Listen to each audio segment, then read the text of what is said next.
Today, I'm going to show you my dead plants. Like this one! Okay, it's not exactly dead, but you can see she's not necessarily doing the best. I have a few plants. I pulled a few that are actually like probably dead, but I am gonna show you also plants that aren't doing the best, mostly because I ignored them. Like this Thai constellation propagation. I don't know, I think she looks hilarious, but I still love her. I'm also gonna talk about what I'm gonna do to kind of fix the issue if I'm able to, and my plan moving forward. So roots look okay. You can see in the petioles though. And this goes with any plant, like she'll start to have those dehydration lines. I'm just gonna take it out of the moss and just show y'all. I don't like this. Am I gonna have to cut this container? I have to cut this. I feel like I'm just gonna kill it, but just, is this a good idea? I don't even know. Oh my gosh. Okay, roots. I don't want to move too much, but future Kevin zoom in. Roots are okay. I mean, feeling them, they're not like dead. Plan is water, maybe just fill this container to about here just so the moss and the roots can absorb it, and then just put it under a grow light and see what happens. I've said this before, I think I got a really strong Thai constellation mother. So like really, I want to say the last time I filled what are the words? Just watered. Why didn't I just say watered? The last time I watered this might have been a month or two ago. It shows, however, I'm pretty sure this one's gonna survive. I'm almost 100% sure that this is gonna survive, but I just want to show you because she does not look good. So water in the reservoir under a grow light and just monitor the roots to see if there's any rot by looking at the foliage, looking at the petioles, and also because it's a clear container, looking at the roots, obviously. Okay, I accidentally put hot water, so this one might die.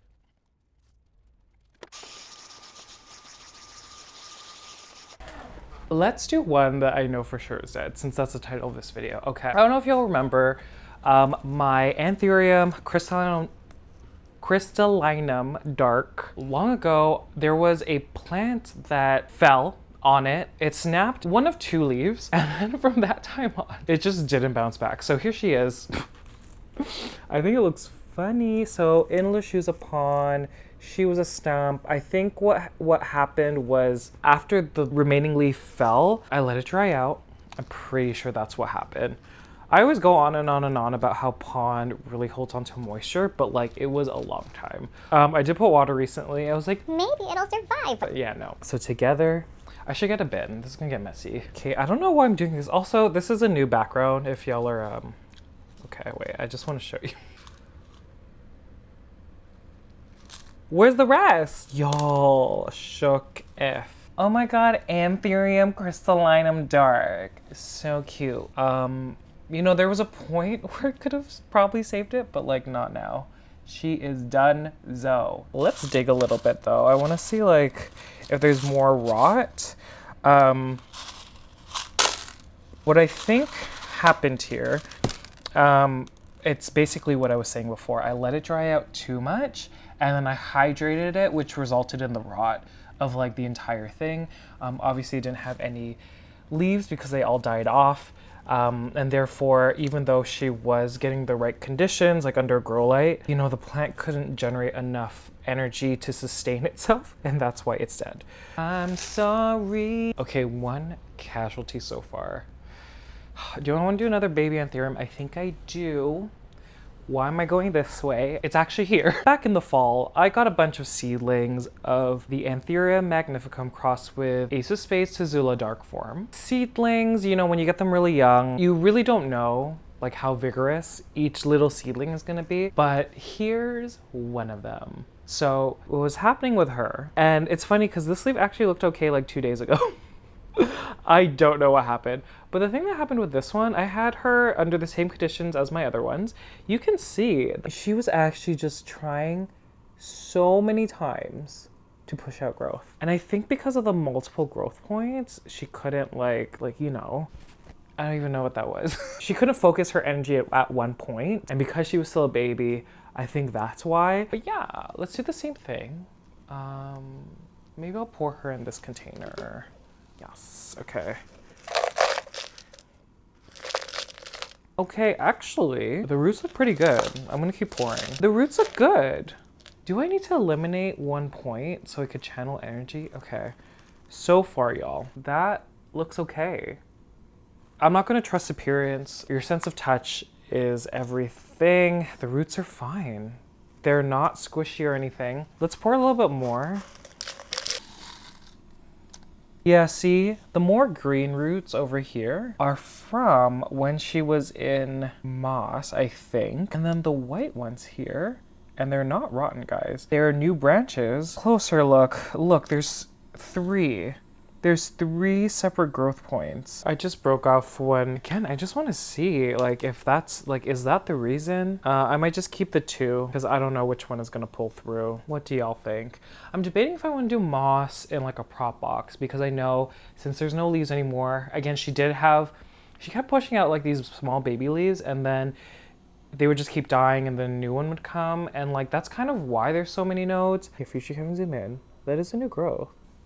I'll just keep it where it is and maybe put a cup. Like, I'll grab another cup here. Like, do this kind of situation. I think I like that. Another thing I'm going to do, I've said this in the past, I like to keep all my rehabbing plants somewhere, you know, I walk by. I don't know what that was. So for example, I'm gonna put this under grow light.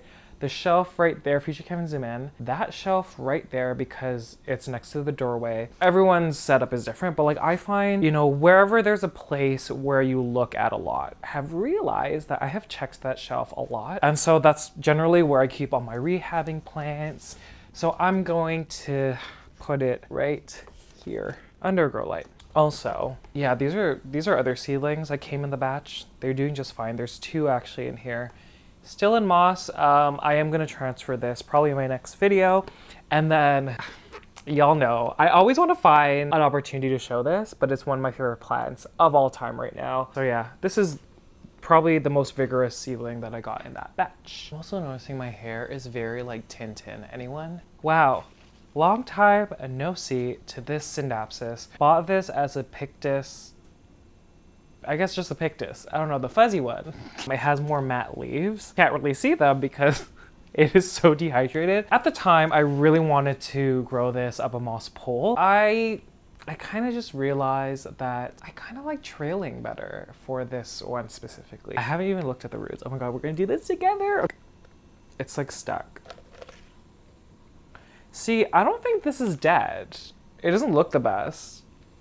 It smells okay. I don't know. It doesn't smell like rot. I am gonna propagate this all the way down. Something that I find is when you propagate a plant that is too dehydrated, a lot of the cuttings, they don't survive. And so a lot of the time I just put them in water. I find that's the best medium to propagate, what did I even say? Propagate in? So that's what I'm gonna do. I'm just gonna propagate it all the way back. Gonna throw the single node cuttings into a vessel of some sort, like a cup, and then just hope that they hydrate enough. You know, the point where you cut, like they can pull up water, but that'll rehydrate the plant as long as you're putting this under a grow light and also changing the water frequently. I'm gonna use a brand new deli container right here. I'm not gonna do that. I was like, put it in, not doing that. I'm just cutting across the internodes. Break my heart, that's fine. So unkind. So an example, wow. Taco realness. Aerial root, this is the internodal spacing, and we're just gonna make a cut anywhere in between. I kind of want to try this plant in pond. It's currently in LECA right now. I've tried this plant in aeroid mix and I was like, eh. And the funny thing, even though the reservoir was completely dry, the stems are not wrinkly like what you saw with the Thai constellation. Like they're actually pretty decent.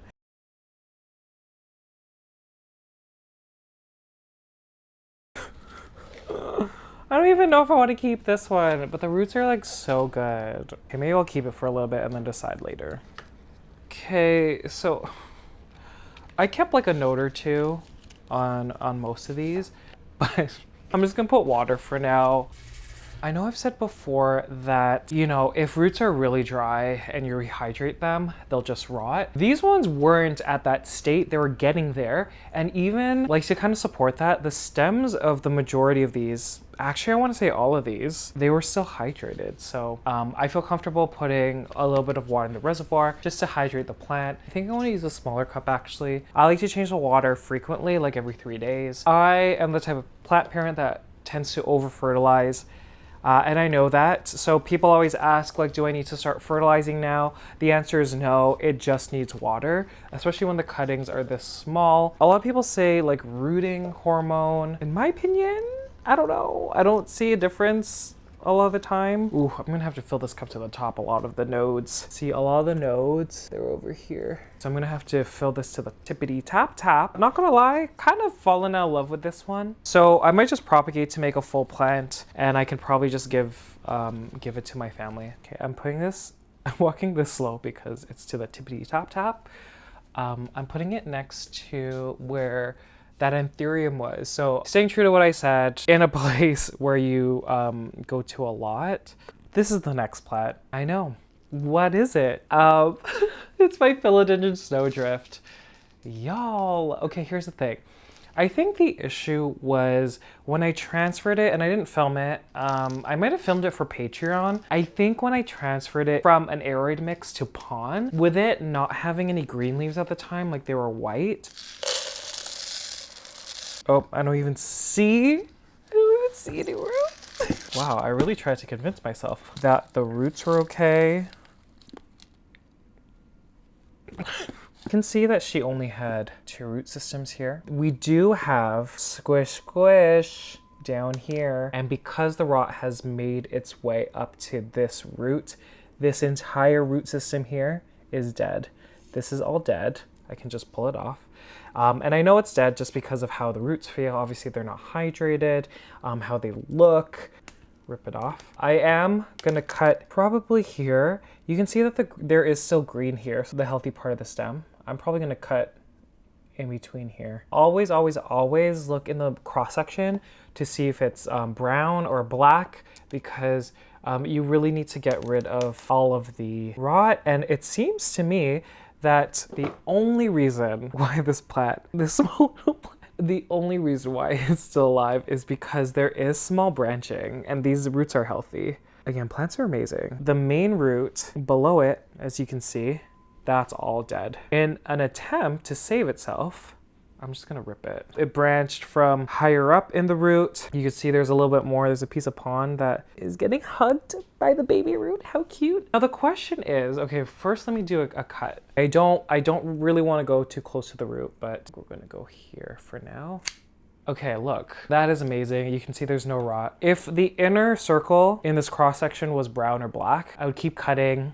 Sometimes at that stage, if you're just cutting and it's still there, there's a high chance that won't survive, but this looks really, really good. Foliage, just because I know this leaf is it just takes so much energy if the plant isn't, or if the leaf isn't green. I'm gonna cut that off as well. Bam. And I don't know, why is this branching everywhere? Like this plant is like, this looks like a vegetable. Doesn't this look like a vegetable? Radish, turnip, carrot. I'm just naming vegetables now. I think I still want to do pond, but I might put it in a smaller cup. It looks like a root vegetable. I just want to pull it out and eat it. That's weird. Okay, I'm just gonna put water. Yeah, who knows? I don't know. Phalaenopsis, Leo's Berry Trinity. Now, I actually don't know what's going on. I'm predicting there's probably some root rot. These are older leaves, which is normal. If you're seeing older leaves go because they're not able to get mobile nutrients from the root system, and that's why I think that the roots are like not there.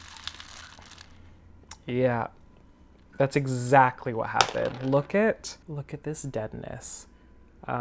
There's a fungus gnat. Oh my god. Oh, the LECA's dropping. I don't know if you could hear. Ooh. Yeah, it's what I predicted. And you know what? I should have known, because every time I looked at the orchids, there was a bunch of fungus gnats and I was confused because they're all in LECA. But this makes sense because fungus gnats are drawn to decay, which obviously you can see. So I think it just like walked its way down the LECA because the air pockets are so big, and probably just like they started living in the root. I don't like that. Oh my god.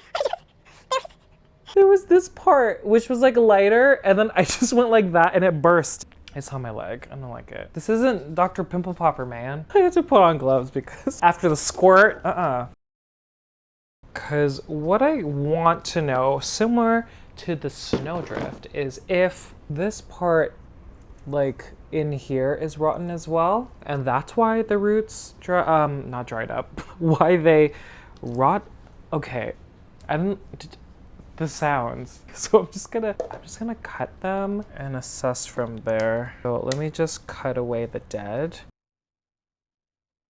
I see that there is a brand new root there, so I'm probably gonna try to submerge it. These roots that are gray or silver, they're dry. You know, this root system up here, it just needs some love. It just needs some love, y'all. And so what I'm gonna do, I'm probably gonna repot it. Like, I think for now I might put it in a cup just because she's a little small. In here, and then some LECA. Here we are.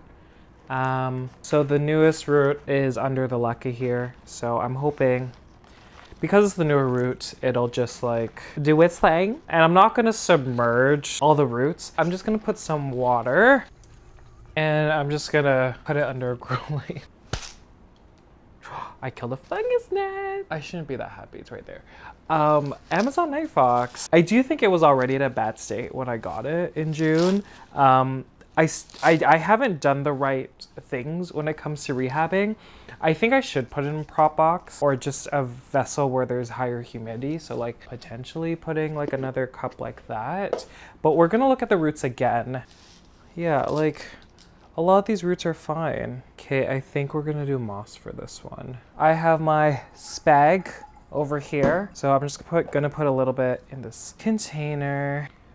Have what's left of the plant and we'll just loosely place the moss. I don't know, man. I'm gonna put a lid, I guess. And by lid, I mean cling wrap and some holes. I'm just poking some holes. Okay, under a grow light. And I guess that's it. Thank y'all so much for watching my content. If y'all are new here, I do have a Patreon, so I want to thank everyone in my LECA drop tier and my strawberry shake tier. Very special thanks to those in my Burley Marks flame tier: Ryan Jones, Marnie McCallum Curda, Janice Upton, Francesco, Margot T, Remy Pavila, Lisa Mata, Jaina Nelson, Crystal, Casey Groves, Daniel Wilcox, Sam Pennypacker, Blaine B, Carlos Holling, Gina Alexandra, Storm McCroy, Rocio Ramos, Kendra Prum, Stephanie McGinnis, Soda Rocks, Danny Alley, Alicia D, Courtney Evans, Simone, Kiki in the Garden, Artie, and Taylor Janik. Thank you guys so much for watching. If you made it to the very end, thank you guys so much. I greatly appreciate it. And I'll see you guys later. Bye!